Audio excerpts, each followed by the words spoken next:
A edição do protagonista de hoje traz um nome muito especial. É o professor de Direito e ex-presidente da República, Michel Temer. Antes de passar a palavra para o nosso convidado, quero lembrar que esta entrevista será transmitida nas nossas plataformas digitais, no @jd1noticias.com e em rede nacional, nos canais que aparecem aqui na tela. Bem-vindo aos estúdios do JD1 TV. E para começar, nos conte, Michel, qual foi sua maior alegria e a sua maior dificuldade na política? Você veja, eu comecei lá atrás como procurador-geral do Estado. Eu era procurador do Estado. Portanto, uma coisa vinculada à área jurídica, né? Já naquela oportunidade, eu era também professor da Universidade Católica, né? Foi uma grande alegria, né? Em 1983, né? Logo em seguida, vocês sabem que fui para a Secretaria da Segurança, de alguma maneira também uma ligação na área jurídica, e mais para frente, né? Eu acabei me elegendo para deputado federal constituinte, portanto, trabalhando na minha área, que é a área de direito constitucional, né? E, sequencialmente, claro, continuei com outros mandatos parlamentares, mas, de igual maneira, voltei a ser procurador-geral do Estado e, novamente, secretário da Segurança Pública nos idos de 91, por aí, né? E depois, continuando como deputado federal, mas sempre trabalhando muito na área jurídica, sabe? Isso me dava muito conforto. Só muito mais tempo depois é que, em 3 ocasiões, fui presidente da Câmara dos Deputados e depois vice-presidente e, afinal, presidente da República. Em cada um desses momentos, como eu prezava muito a Constituição Federal, como prezo até hoje, né, eu acho que isso me ajudou muito a traçar um caminho na administração pública e no poder legislativo brasileiro, penso eu, com muita adequação, porque, volto a dizer, eu cumpria rigorosamente o texto constitucional. Essa foi a minha alegria. Michel, como o senhor analisa os movimentos como o rompimento do teto de gastos e o quase fim da responsabilidade fiscal neste momento? Um aspecto muito trivial, né? Que é você não pode gastar mais do que aquilo que você ganha. Se você ganha 10 por mês e gasta 20, no fim do ano você tem um problema econômico financeiro. Ora bem, no caso do país, também é assim. Se você arrecada 100 e gasta 200, ao final de cada exercício financeiro, você tem um grande problema, porque aumenta a dívida pública, né? E você sabe que a dívida pública exige o pagamento de juros. Então, na medida que aumenta a dívida pública, aumenta também o pagamento de juros. E com isso você causa um prejuízo ao país. Daí a ideia do teto de gastos. E como você disse bem, a ideia de uma responsabilidade fiscal. Porque essa responsabilidade fiscal ela tem efeitos internamente e externamente. As pessoas levam a sério o país em função do teto para as despesas públicas, né? Tanto que eu vejo com certa preocupação, digamos assim, essa hipótese de eliminar o teto para os gastos públicos, né?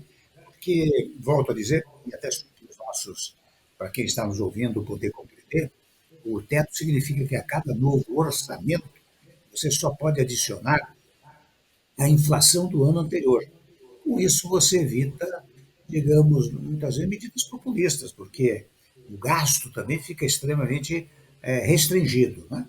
E isso deu resultado no país. Só para expressar numericamente, e veja, eu tomo a liberdade de lembrar que a emenda constitucional do teto estabeleceu que, num prazo mínimo de 10 anos, talvez nós pudéssemos, digamos assim, empatar o que você arrecada, o que o país arrecada, com aquilo que gasta.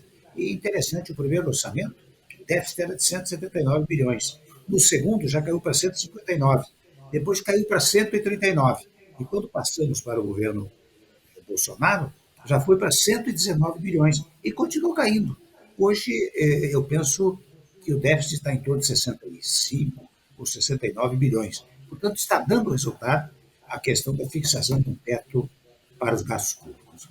Presidente, o senhor acredita em alguma liderança a nível mundial que possa trazer tranquilidade no cenário internacional?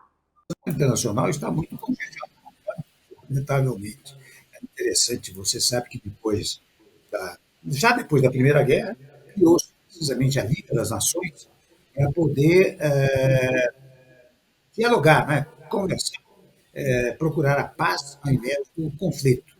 E depois, sem embargo disso, em 39, 1939, novamente se instala um novo conflito mundial, chamado Segunda Guerra, que, ao terminar, fez nascer a Organização das Nações Unidas, cujo objetivo, cujo visto principal é precisamente tentar o diálogo entre os países para evitar qualquer conflito de natureza mundial. No presente momento, devo registrar, eu não sei bem quem é que pode exercitar esse papel de, digamos assim, de pacificação internacional, né? Porque as coisas estão muito tumultuadas no plano externo, mas eu confio ainda no exercício diplomático. Né? Quem sabe os vários países, no particular a Rússia e a Ucrânia, possam chegar a uma solução diplomática que elimine este conflito e, portanto, restabeleça uma harmonia entre os países, especialmente do bloco do Oriente com o bloco do Ocidente. A política vale a pena? Que vale a pena quando exercitada com o objetivo de auxiliar o país. Não é fácil, porque você sabe que muitas e muitas vezes há uma certa desvalorização, para não dizer uma desmoralização da classe política. Mas eu não reclamo, não, dos vários cargos que eu ocupei, fosse como secretário de Estado, fosse como deputado federal, presidente da Câmara, vice-presidente, presidente da República. Eu, até como presidente da República, graças a Deus, pude fazer reformas fundamentais para o país. O Marum, que está aqui ao meu lado, acompanhou, foi ministro do meu governo, acompanhou todos esses episódios, ajudou nesses episódios, e nós pudemos reformatar uma série de questões no nosso país. Eu não reclamo da política. Valeu a pena. Presidente, em relação às críticas às urnas eletrônicas, qual a importância o senhor vê sobre isso? Adequadamente, corretamente, penso eu, pelas urnas eletrônicas. Não vejo razão para essa crítica ao sistema de urnas eletrônicas, até por uma razão interessante. Hoje, nos dias atuais, há a possibilidade do hackeamento, né? Uma preocupação, não há dúvida. Mas, pelo que eu sei do sistema utilizado pelo Tribunal Superior Eleitoral, para fazer um hackeamento dessa natureza, precisava entrar em cada uma das urnas, são milhares de urnas eletrônicas do país, em cada uma das urnas eletrônicas. É complicadíssimo. Eu não creio que haja a possibilidade de violação das urnas eletrônicas. Né? Agora vamos iniciar a rodada de participações e o primeiro é o jornalista Joel Silva, da TV Educativa. Saber do presidente Temer, ele que teve tanto tempo no Congresso, ele que foi presidente da República, queria que o presidente falasse um pouco para a gente sobre o orçamento secreto, né, que toma conta aí das discussões e de grande parte do orçamento, né?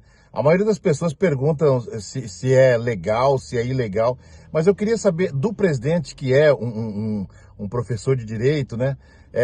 Constitucionalmente, o orçamento secreto, presidente, ele é constitucional? Né? Fala um pouco para a gente a respeito disso. Obrigado. A regra presente na Constituição, que permeia todo o texto constitucional, é a regra da publicidade dos atos públicos, ressalvado, naturalmente, as questões de segurança nacional, e permite os chamados documentos secretos e um certo prazo para o seu conhecimento. Mas, fora daí, aliás, a res é pública, né? Portanto, a coisa é pública. E a partir da ideia de res pública é que surge a ideia da publicidade de todos os atos públicos. De modo que o orçamento secreto, devido à licença, né? Eu creio que ele é fora dos parâmetros constitucionais, portanto inconstitucional. Agora, Leandro Mazzini, da coluna Esplanada, do jd1noticias.com e da revista Isto É. Olá, presidente Temer. Aqui Leandro Mazzini, colunista do JD1. Todos nós em Brasília que conhecemos o senhor, sejam jornalistas ou políticos, e convivemos, sabemos do seu perfil, temos ciência de que o senhor é muito paciente, tranquilo em todas as situações, nunca demonstrou irritação, nos piores momentos. Mas eu deixo aqui uma pergunta, talvez uma pequena provocação inevitável. Se o senhor um dia, em qualquer lugar do mundo, encontrasse o Joesley Batista, o que o senhor diria para ele? Uma semana justa e perfeita para todos vocês. Até mais. Olha, eu não tenho por que nem ressaltá-lo, não conhecê-lo, nem ignorá-lo. Eu trato como trataria qualquer cidadão, né? Ele, coitado, ele sabe os males que ele fez ao país. Eu até oro por ele, sabe? Rezo por ele, Brasil, porque, coitado, ele praticou atos, penso eu, impensados, né? Que foram destruídos no judiciário, né? E não ficou numa boa situação. Não creio que eu não teria nenhuma, confesso a você, não teria nenhuma reação, digamos assim, rancorosa em relação a ele. Eu lamento por ele, tenho pena dele. Dando continuidade às participações, Mário Rezende, do SBT de São Paulo. A pergunta que eu faço ao ex-presidente Temer é sobre o futuro do MDB. A gente sabe que o MDB nunca foi um partido unido, mas sempre foi muito forte, muito grande, em função do seu pragmatismo. E hoje o partido perdeu esse protagonismo para outras siglas que compõem o Centrão. Então a pergunta é, diante dessa divisão muito clara nas lideranças do partido em relação à disputa da presidência da República, o que vai acontecer depois da eleição, caso realmente o partido perca a sua grandeza no Congresso, com a diminuição de cadeiras no Senado e na Câmara? Olha, você disse muito bem, o PMDB sempre foi um partido congressualmente muito significativo, muito forte. Aliás, os grandes atos dos vários governos prosperaram, que tiveram apoio congressual do MDB. No presente momento, eu não creio que vá diminuir a bancada. O deputado Baleia Rossi tem falado comigo e me mostrou até uma relação de candidaturas em todos os estados, revelando que elas têm muita significação eleitoral e que, portanto, ao invés de diminuir a bancada, o que poderá acontecer é o crescimento da bancada. E, assim sendo, o PMDB continuará tendo muito significado no concerto político eleitoral do nosso país. A tendência é aumentar o número de deputados e o número de senadores na próxima eleição. Agora, Alípio Neto, do blog do Alípio. Ex-presidente Michel Temer, tudo bem? Eu me chamo Alípio Neto, sou comunicador, blogueiro e radialista aqui no estado do Mato Grosso do Sul. E gostaria de estar perguntando para o senhor o seguinte: na visão do senhor, quais as consequências de uma possível volta do ex-presidente Lula ao poder? O que pode causar ao país? O senhor acha que essa volta dele pode causar uma instabilidade à nação? Muito obrigado. Olha, Alípio, eu não saberia responder objetivamente a sua questão. Não sei como é que o ex-presidente Lula vai se comportar, né? Mas eu acho que hoje os critérios democráticos de natureza constitucional estão tão bem delineados e tão firmados e afirmados que será impossível a quem seja eleito, em primeiro lugar, violar os princípios constitucionais. Em segundo lugar, não ter uma conexão indispensável com o Congresso Nacional. Se o ex-presidente Lula vier a ser eleito, ou a Simone Tebet, ou o atual presidente reeleito, eu creio que a relação democrática com o país e com o Congresso Nacional serão inafastáveis, acho que serão obrigatórias, ainda que muitas vezes a pessoa não queira, mas você sabe que hoje, volto a dizer, a consciência democrática é tão acentuada que eu não vejo como vulnerá-la no presente momento. Para encerrar as participações, Danilo Costa, editor do portal jdunoticias.com. Presidente Temer, seja bem-vindo ao Protagonistas. A minha pergunta é bem direta. A possibilidade do senhor ser um candidato de união nacional, de salvação nacional, rompendo essa polarização que hoje existe, ela não mexe com o seu coração? Essa perspectiva não encanta o senhor? Não te causa desejo de voltar ao processo eleitoral como candidato? Olha, eu fico muito agradado com essa pergunta, porque o que tem acontecido é exatamente um reconhecimento ao nosso governo. Quando muitos, e é verdade, muitos pleiteiam que eu me apresente como candidato, na verdade é um reconhecimento ao que nós fizemos, particularmente no tocante às reformas constitucionais, e mais do que isso, referentemente à pacificação que eu prego permanentemente, pautado pelo texto constitucional, que exige paz entre os vários poderes, entre os vários setores da nacionalidade e entre brasileiros. Então há realmente esse pleito. Se você disser encanta o meu coração, encanta. Encanta porque é muito agradável ouvir falar bem da sua própria pessoa e do seu governo. Mas eu confesso que eu não tenho isso no meu projeto. Você sabe que o projeto do MDB hoje é o lançamento da candidata Simone Tebet, né? De modo que eu fico observando, e sobre ficar observando, como eu tenho feito muitas palestras aqui e no exterior, eu tenho pregado muito a harmonia interna do nosso país. Em síntese, me encanta o coração, mas não me entusiasma ao ponto de entrar para a disputa. Eu gostaria de agradecer a sua participação aqui no JD1 TV, no programa Protagonistas, e agora passo a palavra para o senhor para fazer as suas considerações finais. Mas eu agradecer, em primeiro lugar, a gentileza do convite, patrocinado aqui pelo nosso querido Carlos Marum, né? E, ao mesmo tempo, se me permite uma última palavra, uma palavra de otimismo em relação ao Brasil, né? Os brasileiros estão muito pessimistas e eu acho que isso não ajuda ninguém.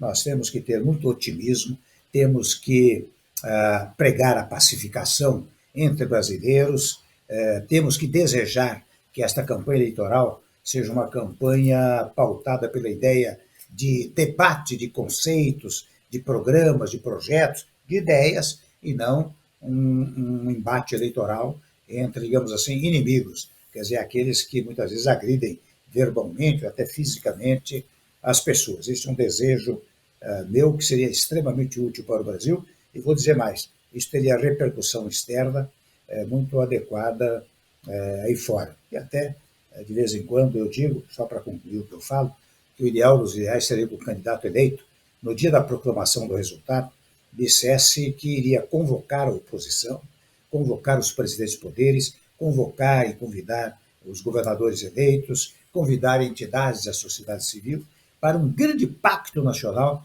para a reconstrução do Brasil. Quando eu digo reconstruir, para pacificá-lo e não olhar para trás, olhar para frente. Esta é a mensagem, portanto, que eu quero transmitir, portanto, de otimismo ainda no nosso país. E o presidente Temer aceitou o convite para estar aí em algum momento da campanha do nosso André Putinelli, fraterno amigo, né, que está nesse âmbito do crescimento do MDB. Nós devemos fazer mais governadores que nós temos hoje também. Então, complementando a sua resposta, presidente, naquela pergunta, o MDB deve fazer mais deputados, mais senadores e principalmente também mais governadores nessa eleição. E um deles, André Putinelli, que vai ter aí o seu apoio em algum momento dessa campanha. Sem dúvida. JD1Noticias.com, a notícia no seu celular. A vizinha tá pegando energia aqui de casa. A que nunca devolveu os potes da senhora? A pessoa que rouba pote pra ela roubar energia daqui pra ali é um pulo. Descomplicador. Gato de luz é um perigo. Pode causar acidente, falta de luz. E é crime, né? Todo mundo paga o pato. Ou melhor, o gato. Vou mandar um zap pra Energisa. E se a bruxa descobrir? Descobre não, que é tudo anônimo. Aliás, e essa identidade da senhora aqui falando que a senhora nasceu em 78? Opa. Isso aqui é gato também, mãe. Energisa, ligada na sua energia.